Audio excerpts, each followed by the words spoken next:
আমি মানে খুবই অবাক হয়ে গেছি শুনে, রেজাল্টটা শুনে এতটাও আশা করিনি। এবং আমি আমাদের স্কুলের নাম উজ্জ্বল করতে পেরে খুবই খুশি হয়েছি। জয়রামবাটি মাতৃমন্দির কতুলপুর ব্লকে, এই ব্লক থেকে এই তোমার নাম থার্ড ঘোষণা হয়েছে, কি বলবো?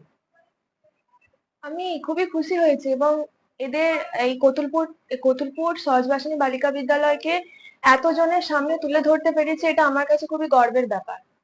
কত ঘন্টা পড়াশোনা করতে? তার কোনো নির্দিষ্ট নিয়ম থাকেনি।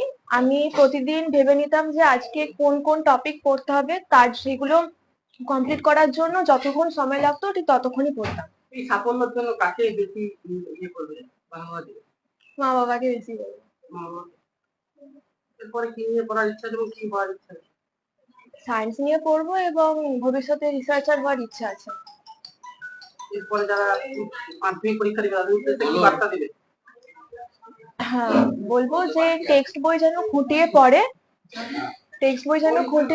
এবং যে কনফিডেন্স না হারিয়ে যেন পরীক্ষার হলে প্রত্যেকটা প্রশ্নের উত্তর যতটা সম্ভব নির্ভুল করে আসা সম্ভব হয়, এবং যে যতটা প্রয়োজন ততটাই যেন লেখে, বা বাড়তি যেন কোনো কিছু উত্তর না বাড়িয়ে লেখে, যতটুকু দরকার ততটুকু লেখে, টেক্সট বই খুঁটিয়ে পড়ে যেন পড়াশোনা চালিয়ে যায়।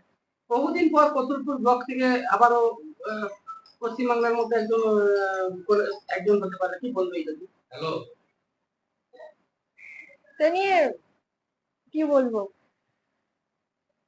বিরাট গর্বের ব্যাপার। এখানে আমাদের স্কুল থেকে এই প্রথম, আমাদের বিদ্যালয় থেকে, তারপরে আমাদের জেলার নাম উজ্জ্বল করতে পারলাম, আর কিছু বলার নেই। ও তো নিজের থেকে প্রচুর পরিশ্রম করে, আর ওর সাফল্যে আমি ভীষণ খুশি। বইয়ের প্রত্যেকটা পাতা, প্রত্যেকটা লাইন ও রাত দিন পরিশ্রম করে পড়েছে এবং ফুটিয়ে পড়াশোনা করেছে। ও সব থেকে ও নিজে পরিশ্রম করেছে, যতই টিচার পড়াক না কেন নিজেকে পরিশ্রম করতে হবে। আর তাছাড়া টিচার, ওর যে গৃহ শিক্ষকরা ছিলেন, স্কুলের টিচার, প্রত্যেকের অবদান আছে। আর বাবা তো আছে, মাও তার সঙ্গে হেল্প করেছে। আমি একজন স্কুল টিচার, আমি যতটা সম্ভব ওকে চেষ্টা করেছি, আর বাবাও যথেষ্ট চেষ্টা করেছে। ভীষণই ভালো লাগলো যে যে পরিশ্রম করলে যে সফল হবে সেইটা তার প্রমাণ দিয়ে গেল। তখন তো ভীষণই খুশি, সাফল্যে কেনা খুশি হয়।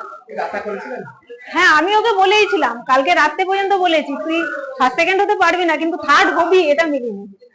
1 থেকে 5-এর মধ্যে তো হবি। আমি কালকে বলেছিলাম তুমি থার্ড হবে, তুমি চিন্তা করো না, হবে। হ্যাঁ, কারণ ওর যে পড়াশোনা, ওর তো খাতা টাতা যেগুলো আমরা দেখি, আমি ম্যাথের টিচার, ওর যে লেখার স্টাইল, হ্যাঁ, সেখানে ও থার্ড তো হবে এটা তো আশা করেইছিলাম। আমার নাম সোনালী চক্রবর্তী।